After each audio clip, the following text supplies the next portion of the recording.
At the moment, you can join the chat and just let me know that you're here so that I don't feel like I'm talking to just myself over here. And maybe you can ask some questions and try to develop a communication or some form of flow regarding anything you want me to talk about, to be honest.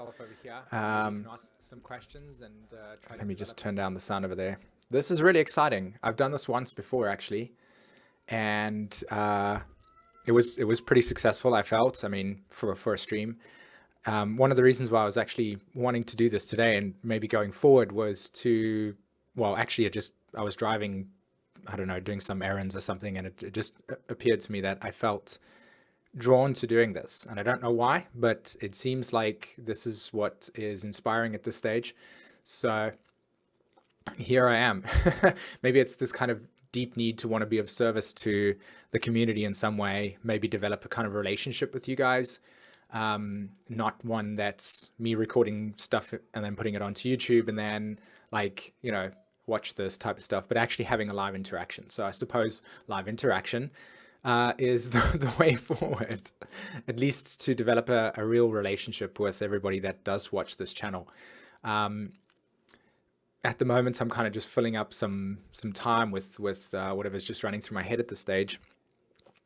One thing that I can say for anybody that has like a strong Leo energy or feels this need to want to actualize yourself in the world, YouTube is an incredibly awesome place to do it on. For me personally, the ability to actually have these ideas from an Aquarian perspective just present themselves to me and then feel this incredible inspiration to be creative and present it in a way that, gets the idea across is just, it's super, super amazing. So, yeah, if anybody's actually thinking about doing something that you feel is, you want to put your time into it and you want to put your ideas into the world, this is definitely a program that I highly recommend, actually. I definitely have loads of fun with it. And it's always actually amazing to be able to connect with people from different walks of life that you have never actually seen before. They've seen you, but you've never actually had a direct, physical communication or in that way. And it's nice to be able to have that reach. Anyway, so the program's telling me that there's like 10 people watching. If anybody is interested, or if you want me to answer any questions that you would like to know about evolutionary astrology or anything that is specific in your charts that I can maybe share some of my insight regarding that, then feel free to use the chat feature. I'm not actually sure how it works on your end, how you connect to the chat feature. But yeah, please interact over there, and it gives me the opportunity to hear what you want to talk about. And or alternatively, if you go onto the Raising Vibrations website, Facebook page, which I'll link in the description of the chat over there, you can actually put your questions there, and I'll kind of, interface between this place and the actual Raising Vibrations page where you can post some questions. Okay, let's do that like so. There we go. I can see 2 of those things. Woohoo! It's loads of fun. I'm super excited. Not really feeling to...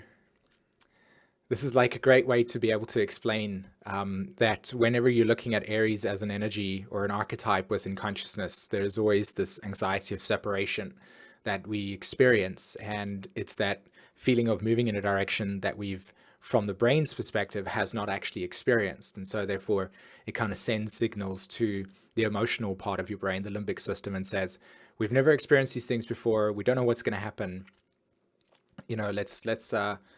Let's kind of just wing it. And that unknowingness really creates that anxiety. So, and that's actually intrinsic to the soul's desire nature in itself. That part of where I've just got up the Raising Vibrations like post. So if you've got any questions you want me to answer, you can also use that comment, which I need to post there for you guys. Nope, that's not it. There we go. Cool. Awesome. So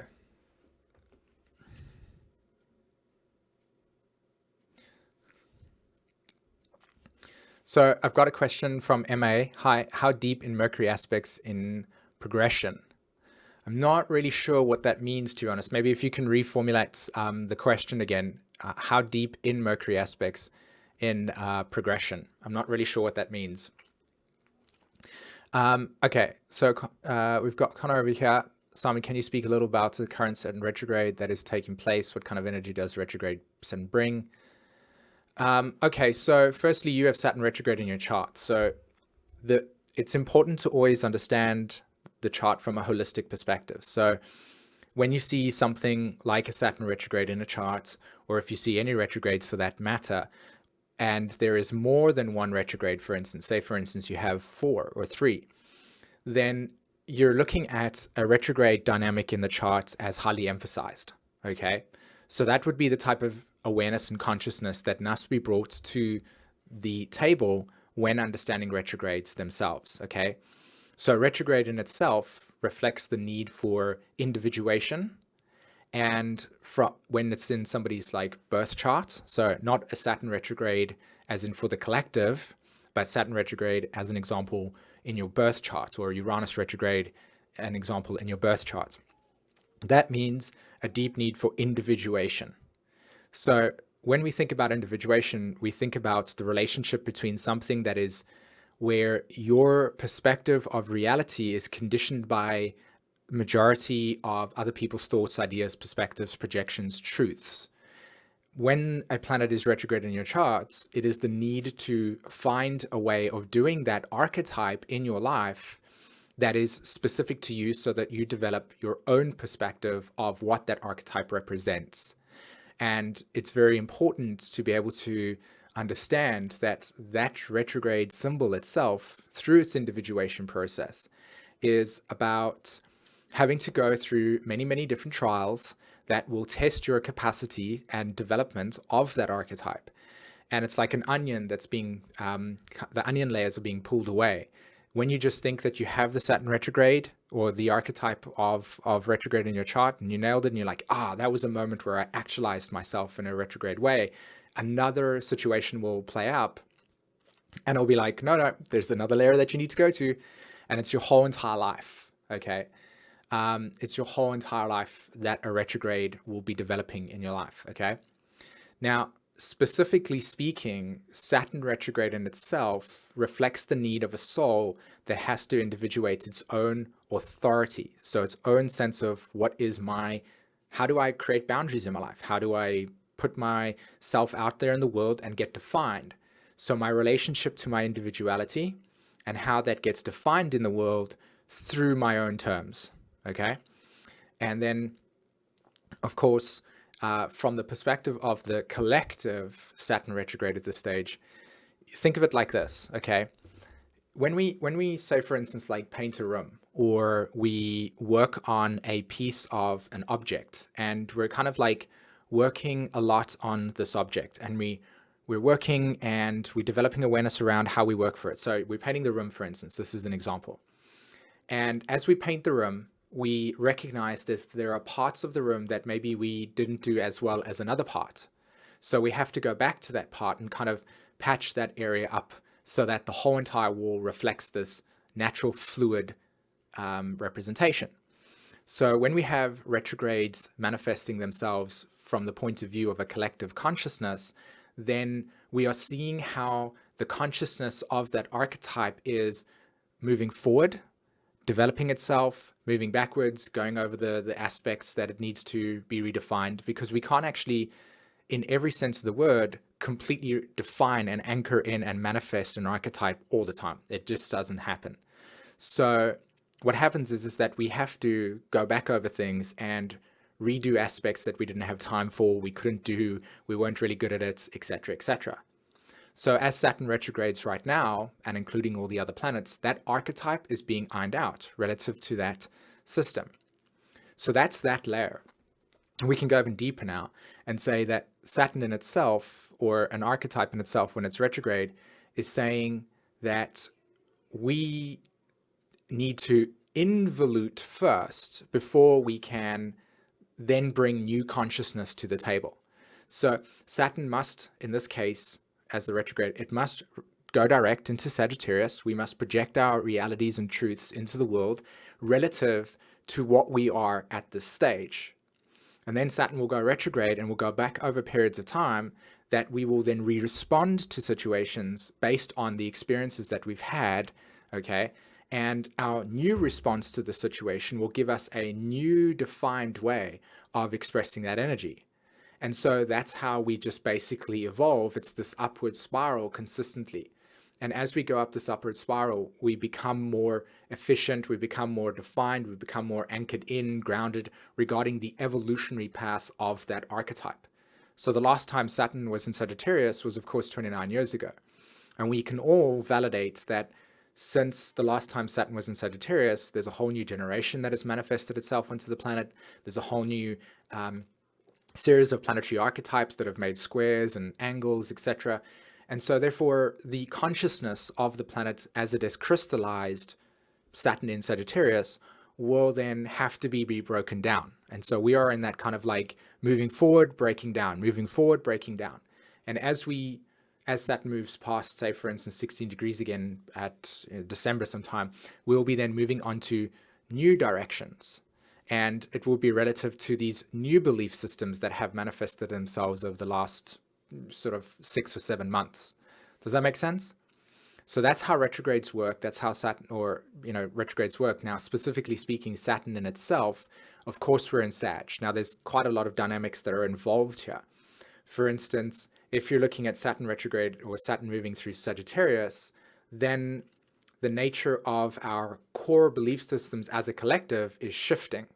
But you have to be really, really sensitive to this stuff to be able to actually see it manifest completely. Otherwise, it's not a mental process. It's a really feeling process. And I've had this a couple of times where Saturn's retrograde at this stage, and I'm sitting over here and I'm trying out this I can't even think of the word now, live stream, okay? And it's changing my belief systems, but simultaneously, I'm also feeling a lot of, say, for instance, physical anxiety regarding what it's going to be like. I know from a soul perspective that this is loads of fun and I'm having, it's great to be able to connect with you guys, but on a more physical level, the soul is trying something that it's never done before. So it hasn't had that kind of belief system in itself to say that this is going to be okay. So as Saturn's retrograde at this stage, I'm exposing myself and looking at the nature of my belief systems that direct me in life. And then as I expose myself to these new things that challenge my old outdated belief patterns of what is possible, etc., I then open myself up to new directions. And so that would be a manifestation of how Saturn retrograde's working at this stage. It's a new way of seeing reality. And then, of course, because it's in Sag, what belief systems we use to manifest and justify and create this reality that we, use as from a soul's perspective. So I hope that that's, I hope that that's a really, really concrete answer that really gives you some really, deep perspective. There's an incredible amount of, depth that I can really go into on this one subject. And, for all of us, we could sit here forever and a day doing that. But yeah, so I hope that that kind of gives you a broad perspective of what we're actually dealing with here when it comes to Saturn retrograde. Okay, cool. So people are joining and we've got some, some questions that are coming up. So that's great. And thanks, Connor, for that question. That wasn't awesome. I loved speaking about that, to be honest. Okay, so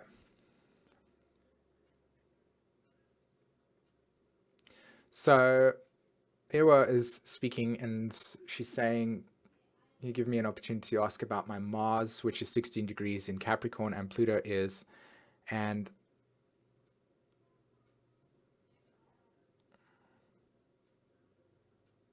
okay, cool. So yes, I'm originally from South Africa. Oh, the screen's frozen. Okay. Oops, microphone. All right. So, Ewa, you were talking about Pluto and Mars. If Mars is in retrograde for the soul, it means that, or Mars is in Capricorn for a soul, it means that the soul in this lifetime is needing to actualize itself through a new entire definition. It's actually very important for you to be able to be emotionally nourished in this lifetime. And the reason why I say, I mean, all of us, but in particular for you, the soul is looking to evolve itself through protecting itself, being its own father. And the interesting thing about the interesting thing about somebody that has Pluto conjunct Mars at this stage is it's almost the same as having Pluto in the first house, or Pluto transiting your first house. There's a new evolutionary direction that's available for you right now. So if you think about it, Mars would have been at Capricorn at this when you were born. When you get to the stage that you're right now, Pluto would have then, through the cyclic movement, transited to the point that it is right now. And that giving you the understanding that the soul, relative to its birth time, will have come into this lifetime with an exact trajectory of what it's going to evolve through. This is why we have these experiences in our lives that can be traumatic sometimes, because we realize that our path from the ego's perspective is going in this direction, and yet the soul's saying, hey buddy, but we've got this contract that, you know, you're going to be changing your life's direction when Pluto hits Mars at this point, and you know, you got to get in line with the stuff. So what I'm saying is that with Pluto conjunct your Mars at this stage, it's incredibly important to realize that there's a new direction emerging for you.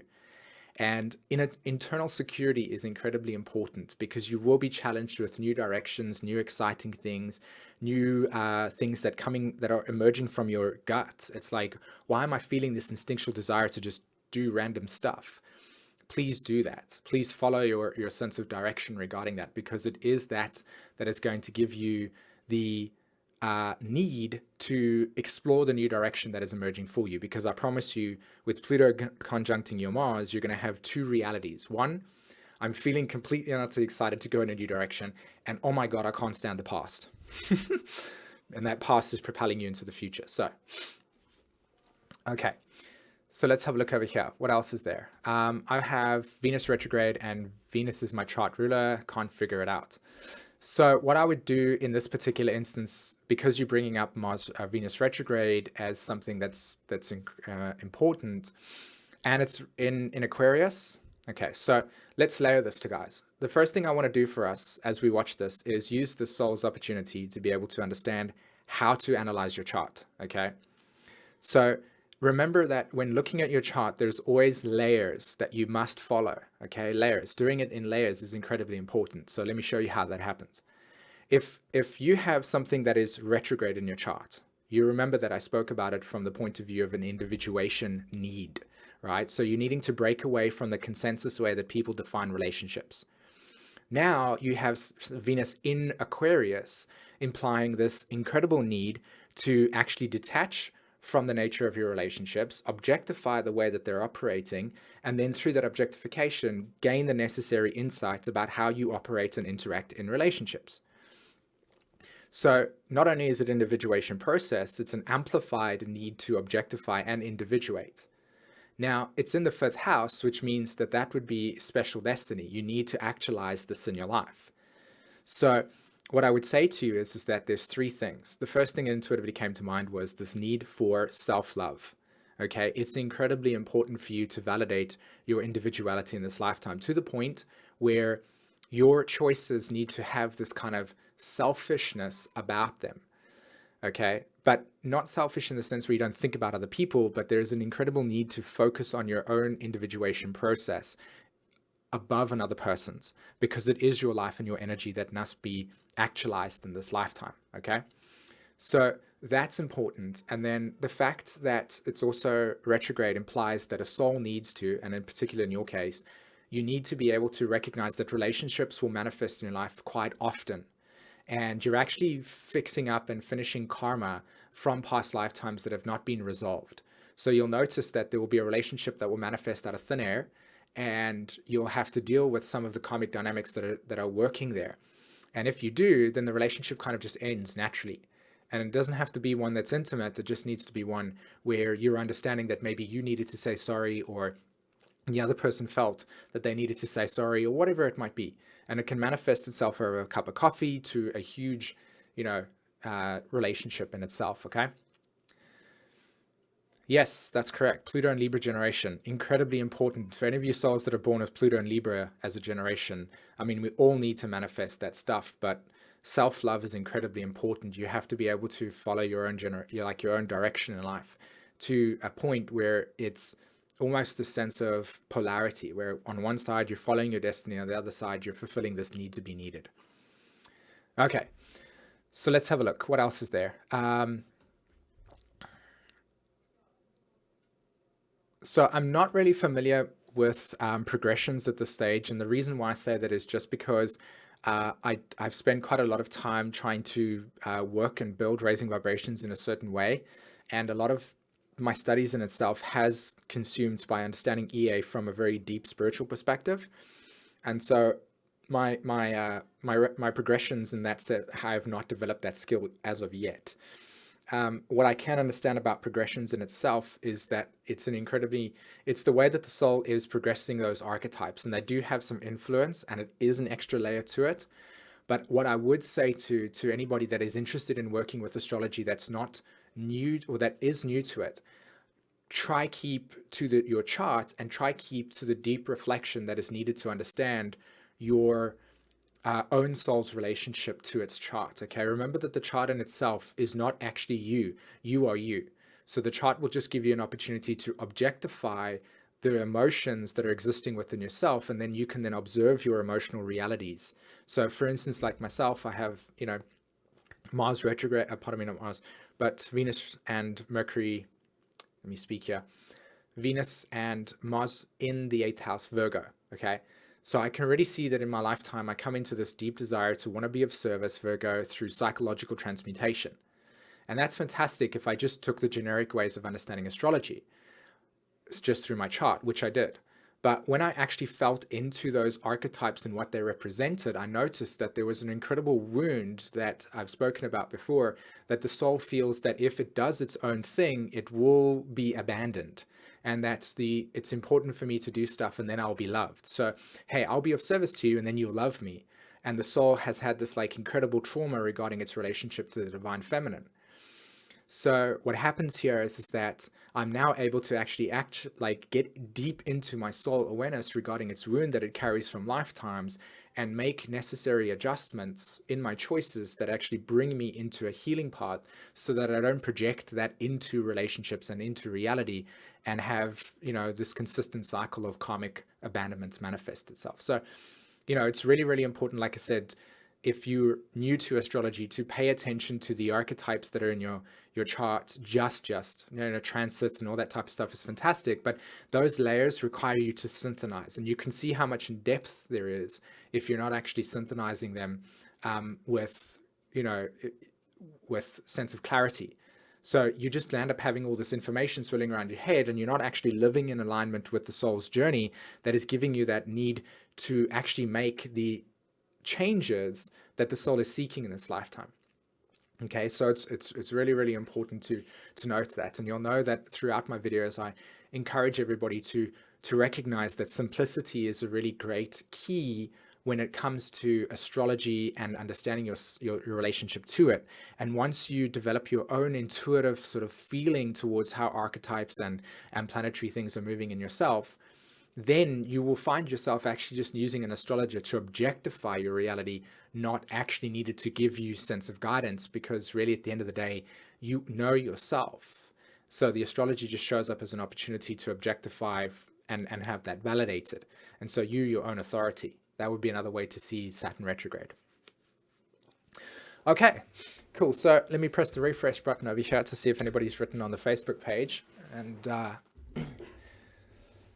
yeah, so I hope that provided some context for anybody that feels slightly challenged or struggling with a little bit of the ways that astrology can be confusing. At least from my point of view, I feel that that's the case. Okay.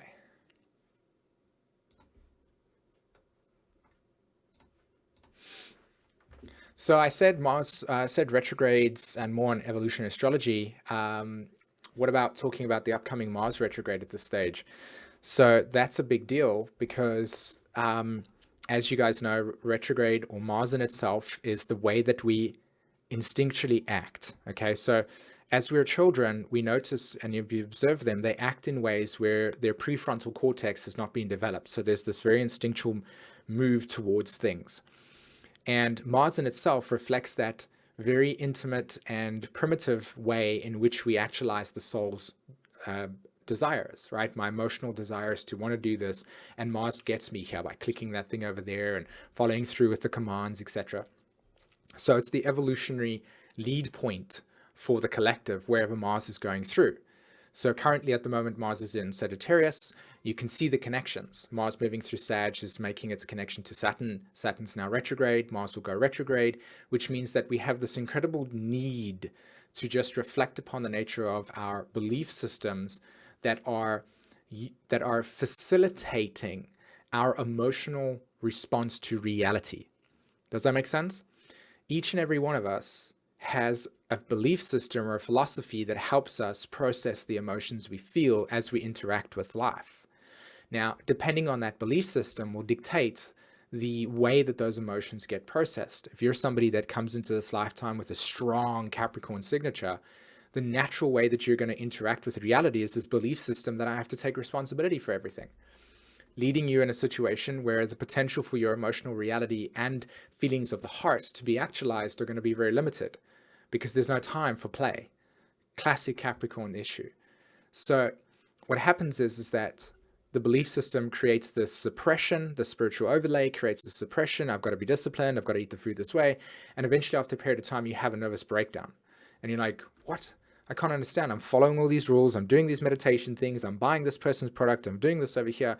And then it dawns on you that the way that you were justifying and validating your experiences in life were in some way, shape, or form totally out of sync with the natural way that the soul operates itself in its emotional way. So we suppress the emotions from the Capricorn perspective, like I said, as an example. So the point I'm trying to make is that as Saturn's moving through Sag, and of course Mars is there as well, and now it's going retrograde and it's going back into Scorpio, each of us are going to have to deal with the emotional beliefs or the belief systems we use to facilitate as well as process the emotional reality that we have within inside of ourselves. Okay, our feelings of disappointment regarding our parents, feelings of disassociation from trauma signatures that we could possibly carry with ourselves, and the list goes on. Okay, so my advice to you during this period of time is to take your philosophy and deeply reflect upon the nature of what you use to be true, and then from that point of view, allow yourself to ask the question, does this facilitate me?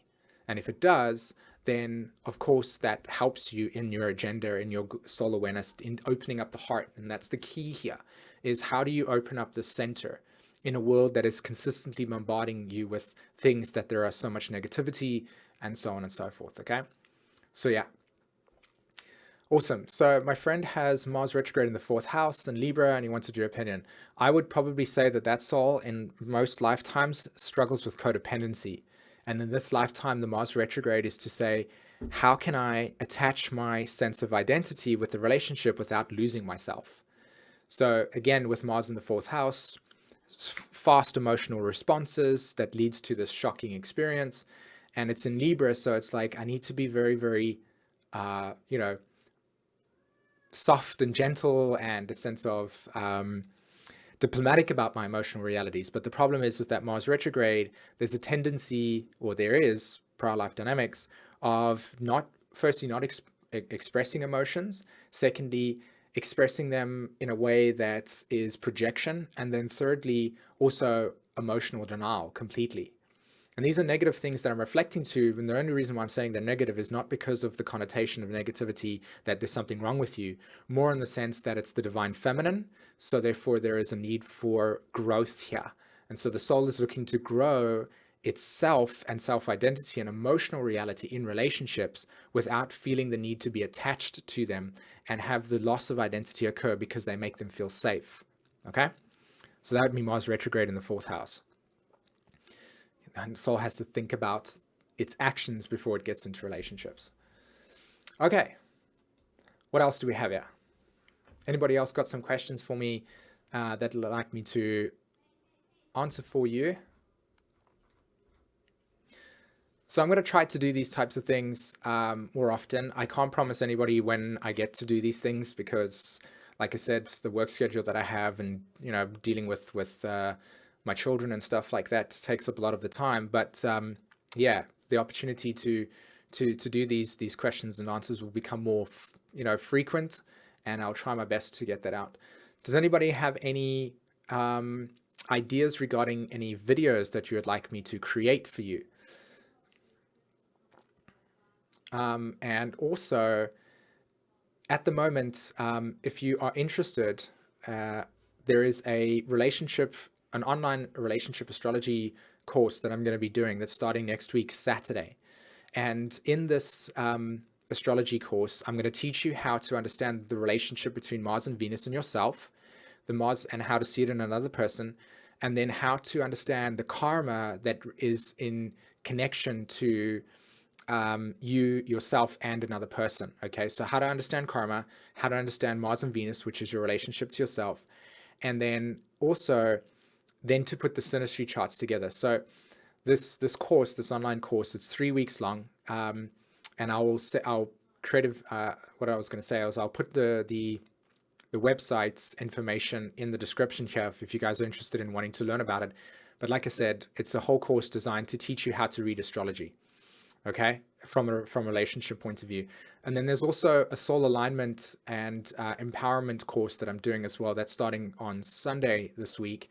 And that is intended for you to be able to understand the nature of your soul's desires, and then how to make choices in your life that brings out your soul in a way that is different from how normal astrology tries to encourage you to be soul alignment oriented. So I will post that stuff in this chat box. And if you guys are interested in doing that, I am opening up this space for you guys. Okay. So any thoughts on Lucifer in the charts? Lucifer rocks. It's an awesome asteroid to work with when you actually know what's going on. Other than that, it is pure darkness. So what I wanted to say is that Lucifer in the chart reflects the nature of duality. And so what happens is that wherever Lucifer is in your astrology chart, you're going to naturally doubt yourself. Okay. And the reason why that doubt manifests itself like that is because in our reality, through patriarchal and religious conditioning, the archetype of Lucifer has been distorted. And so our social programming says that whenever we are being honest with ourselves and challenging the status quo in things, we get rejected. So whenever we manifest as bringing our light to the table, i.e. Lucifer bringing the light to the table, reality always shows us that it's not okay. So therefore, we doubt ourselves in that area. So I have Lucifer in the first house Aquarius, and it's like I doubt my individuality, which then keeps me in a space of what is called the Adam and Eve syndrome.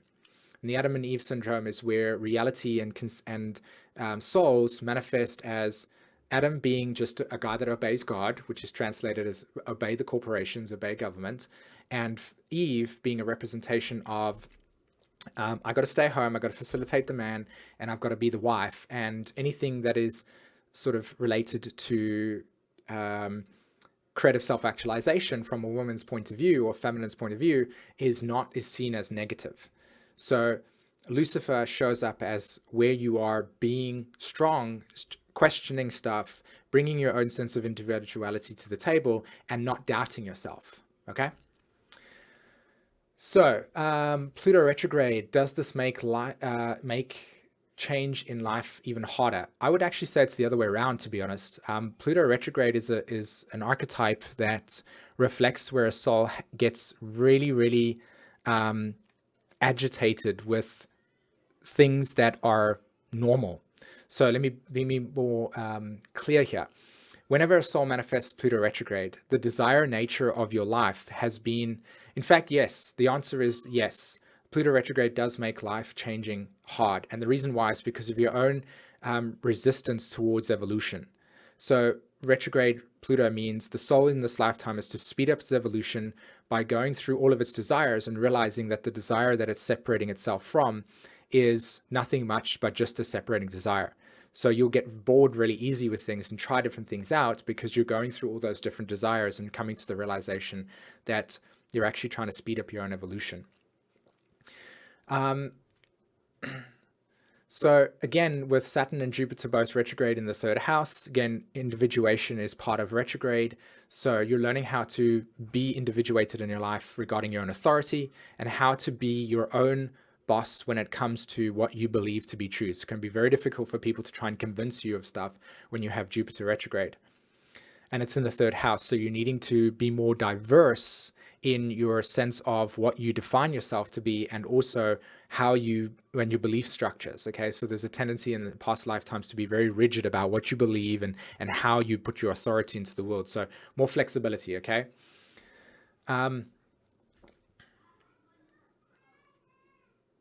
Yeah, precisely. Shadow aspect. Okay, so let's have a look here. Let me just do that up. Okay, so I missed a bit about Saturn, Neptune, and Uranus retrograde. Could you say a little bit more about this? I've got all three planets in my first house in Capricorn. So again, the Pluto Capricorn, Pluto Scorpio generation, you guys have this Neptune, Uranus, Saturn conjunction.